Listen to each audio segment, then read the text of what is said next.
Assalamualaikum dan salam sejahtera.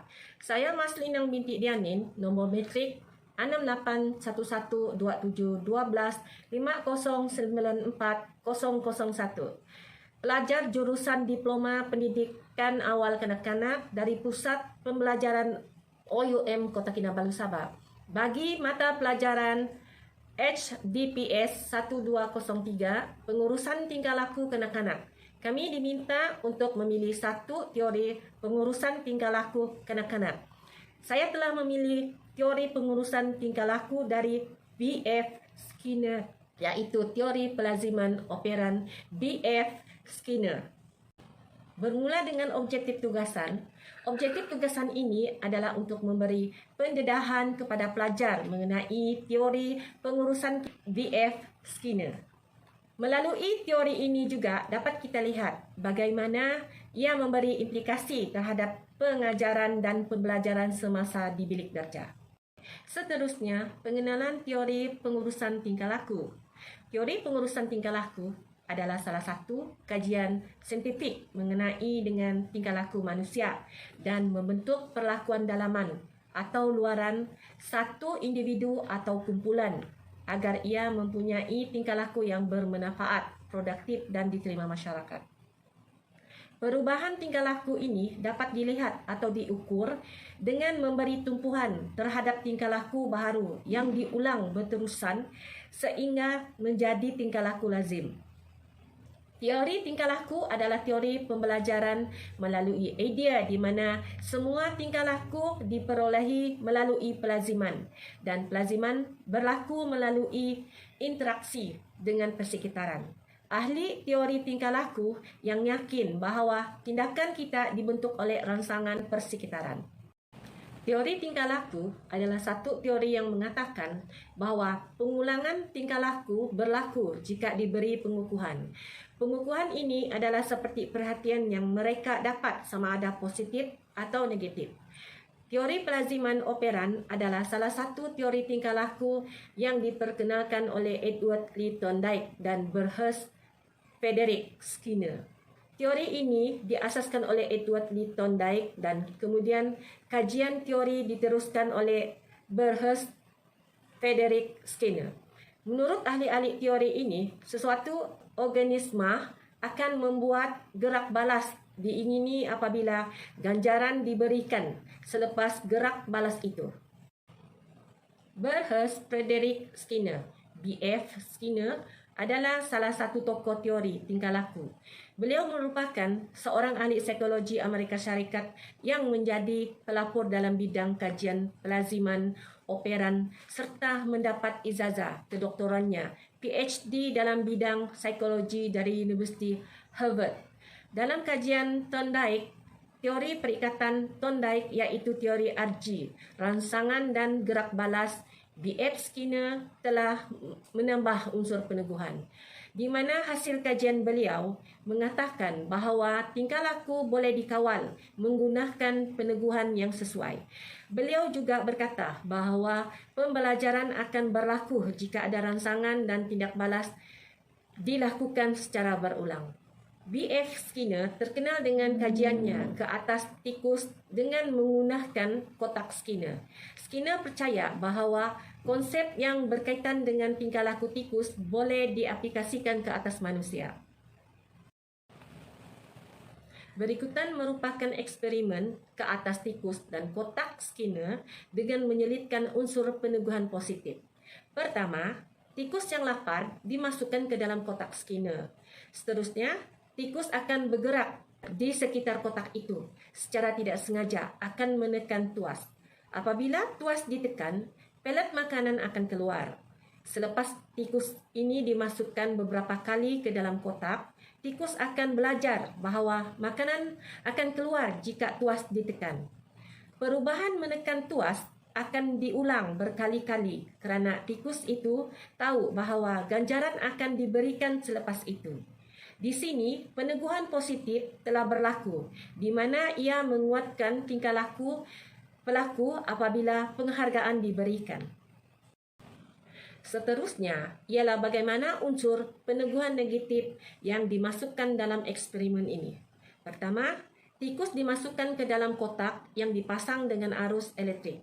Seterusnya, tikus akan bergerak di sekitar kotak kerana tidak selesa, tanpa sengaja menekan tuas yang menghentikan arus elektrik itu. Ketiga, beberapa kali dimasukkan ke dalam kotak, tikus akan belajar bahawa apabila tuas ditekan, arus elektrik akan terhenti. Peneguhan negatif berlaku di mana tingkah laku dapat menghapuskan rangsangan buruk dan seterusnya. Ganjaran diberikan. Terdapat 5 jenis proses dalam teori pelaziman operan Skinner, iaitu peneguhan positif, peneguhan negatif, dendaan, prinsip primak dan pelupusan. Peneguhan positif memberikan sesuatu ganjaran setelah perbuatan atau kelakuan itu ditunjukkan yang menyebabkan perbuatan atau kelakuan itu diulangi atau diperkuatkan lagi. Peneguhan ini adalah sebagai salah satu bentuk motivasi dalam aktiviti pengajaran dan pembelajaran. Peneguhan negatif adalah rangsangan serta-merta yang tidak selesa atau menyakitkan yang diberikan selepas sesuatu tingkah laku ditunjukkan. Dendaan satu proses dalam mengurangkan atau melemahkan tingkah laku yang tidak diingini agar tidak berulang. Cara ini membawa kesan negatif yang membawa kepada pengurangan dan kekerapan berlakunya tingkah laku tersebut. Prinsip primak dikenali sebagai grand moral yang berasaskan kenyataan. Kamu boleh bermain selepas selesai makan sayur-sayuran ini. Prinsip utama konsep ini adalah mengaitkan aktiviti yang kurang diminati kepada aktiviti yang lebih diminati bagi mengekalkan tingkah laku terhadap aktiviti yang kurang diminati. Pelupusan bermaksud perlakuan yang tidak diberi peneguhan akan lupus dengan sendirinya.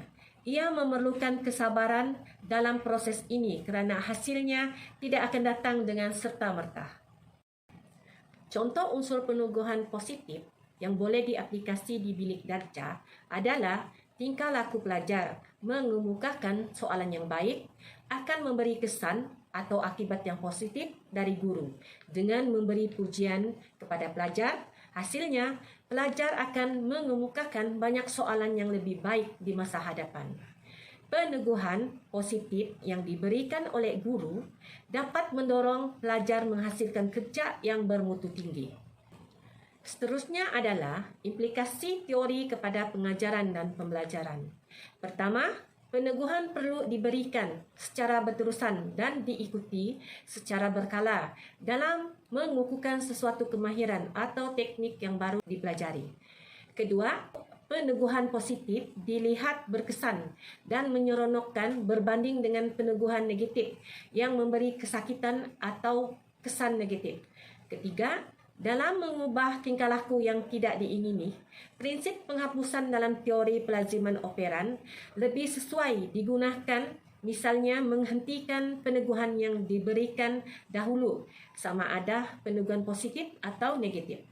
Keempat, konsep diskriminasi yang digunakan dalam proses pelaziman operan mampu membantu kanak-kanak untuk memperolehi ilmu serta kemahiran dengan tepat. Kelima, prinsip jadual peneguhan Skinner dapat digunakan untuk merangsang serta melaksanakan peneguhan berterusan dan peneguhan berkala yang sesuai bagi menjamin tingkah laku operan dapat dikekalkan. Sebagai penutup kepada tugasan saya dapat simpulkan bahawa teori tingkah laku mengatakan bahawa penggulungan tingkah laku akan berlaku jika diberi peneguhan. Peneguhan boleh diberikan seperti pemerhatian yang mereka dapat, sama ada positif atau negatif. Peneguhan positif adalah pengukuhan pada tingkah laku positif dalam bentuk pujian atau perhatian pada tingkah laku yang baik. Peneguhan negatif pula adalah memberi perhatian pada perbuatan negatif seperti memanjat atau membaling mainan, lalu memanggil nama kanak-kanak tersebut. Memberi perhatian atau memarahinya, ibu bapa atau pengasuh perlu memberikan lebih banyak peneguhan terhadap tingkah laku yang positif berbanding negatif. Biasanya, kanak-kanak yang mempunyai tingkah laku yang baik sering dibiarkan berbanding dengan kanak-kanak yang mempunyai tingkah laku yang tidak baik. Oleh itu, orang dewasa perlulah sering memberikan pujian kepada kanak-kanak yang berkelakuan baik agar kanak-kanak tahu bahawa tingkah laku yang baik akan mendapat ganjaran apabila dilakukan selalu.